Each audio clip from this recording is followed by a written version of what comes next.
नमस्कार साथियों, कैसे हैं आप सभी। उम्मीद है बहुत अच्छे होंगे।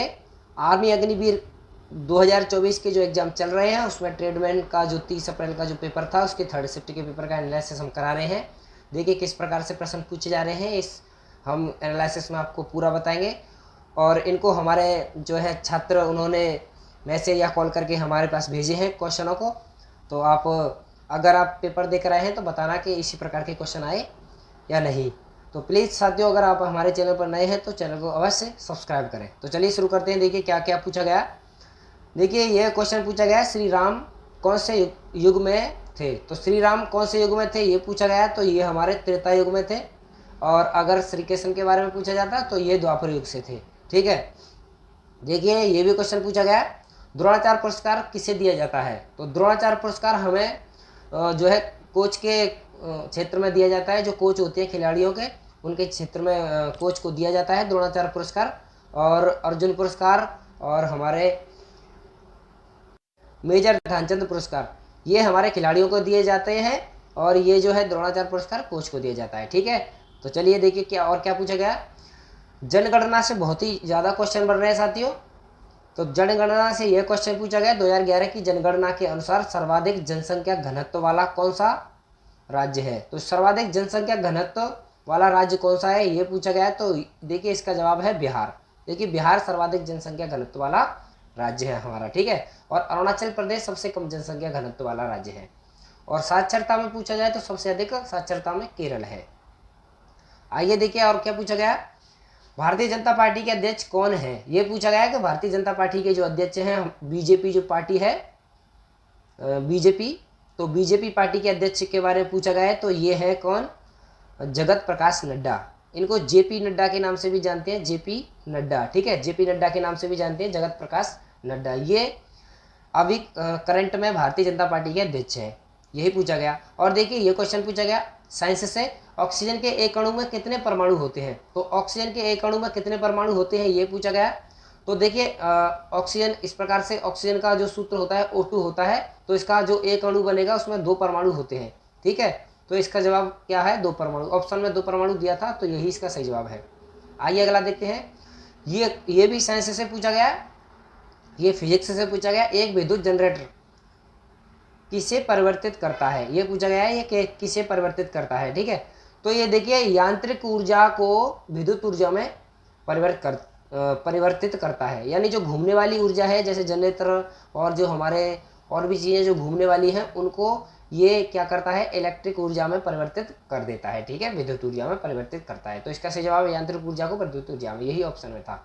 देखिए ये भी क्वेश्चन पूछा गया, नदियों से हर रोज क्वेश्चन बन रहे हैं। तो ये नदी से क्वेश्चन बना है। देखिए किस प्रकार से, ब्रह्मपुत्र नदी कहाँ से निकलती है। तो ब्रह्मपुत्र नदी के बारे में पूछा गया है। तो ये हमारी तिब्बत से निकलती है। ठीक है, तिब्बत से, यही ऑप्शन में था, तिब्बत। देखिए ये किस प्रकार से, अगर इसके बारे में जाने तो यह नदी 5300 मीटर की ऊंचाई पर हिमालय पर्वत की कैलाश पर्वतमाला से निकलती है। ठीक है। और तिब्बत से बहने के बाद यह अरुणाचल प्रदेश के माध्यम से भारत में प्रवेश करती है और बंगाल की खाड़ी में मिलने से पहले असम और बांग्लादेश से बहती है। तिब्बत में ब्रह्मपुत्र का जल ग्रहण क्षेत्र 2,93,000 वर्ग किलोमीटर है, वर्ग। ठीक है। तो इस प्रकार से इसका क्षेत्र है। देखिए ये भी क्वेश्चन पूछा गया, पुस्तकों से हर रोज क्वेश्चन पूछे जा रहे हैं। तो पुस्तक से ये क्वेश्चन पूछा गया, विंग्स ऑफ फायर किसकी पुस्तक है, ये किसकी है यहाँ पर। तो ये देखिए हमारी किसकी पुस्तक है, डॉक्टर APJ अब्दुल कलाम आज़ाद। तो डॉक्टर APJ अब्दुल कलाम आज़ाद जो थे उनकी पुस्तक है हमारी क्या, विंग्स ऑफ फायर। आइए अगला क्वेश्चन देखते हैं। ये क्वेश्चन संविधान से पूछा गया है, संविधान कब लागू हुआ। तो भारत में संविधान कब लागू हुआ ये पूछा गया। तो ये 26 जनवरी 1950 को हमारा संविधान लागू हुआ था। ठीक है। तो आइए अगला क्वेश्चन भी देखते हैं क्या क्वेश्चन पूछा गया। देखिए नियुक्तियों से भी क्वेश्चन पूछे जा रहे हैं हर रोज।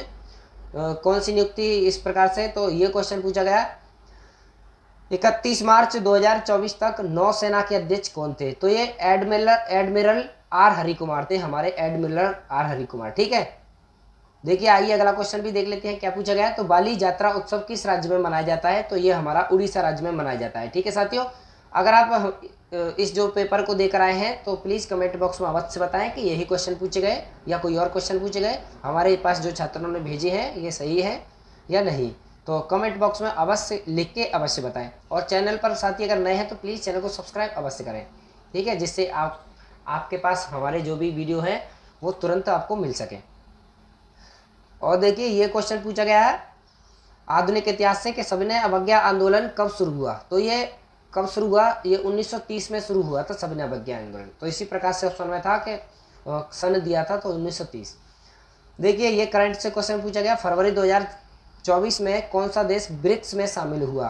तो ब्रिक्स में शामिल देखिए इस प्रकार से देश हुए मिस्र, इथोपिया, ईरान और संयुक्त अरब अमीरात। इनमें से अगर आपका कोई भी ऑप्शन में था तो ये सही जवाब होगा, ठीक है। देखिए आइए और क्वेश्चन पूछ लेते हैं। और भूगोल से भी क्वेश्चन बन रहे हैं, ये भूगोल से क्वेश्चन था। तो भारत में कौन सा द्वीप है, तो भारत में कौन सा द्वीप है, ऑप्शन में लक्षद्वीप था, तो लक्षद्वीप सही जवाब हो जाएगा, लक्षद्वीप। आइए अगला क्वेश्चन देखते हैं। क्या क्वेश्चन पूछा गया निषेचन क्रिया कहाँ घटित होती है। जो निषेचन क्रिया है वो कहाँ घटित होती है, तो ये फैलोपियन ट्यूब होता है हमारा डिंब वाहिनी, वहाँ हमारी निषेचन प्रक्रिया घटित होती है। जैसे आपने देखा होगा इस प्रकार से ये जो हमारा चित्र होता है, तो यहाँ से शुक्राणु जाते हैं और उधर से ये अंडाणु यहाँ आते हुए, तो इस जगह पे हमारा निषेचन प्रक्रिया होती है। यहाँ ये डिंब वाहिनी होती है इस जगह, ठीक है, फैलोपियन ट्यूब।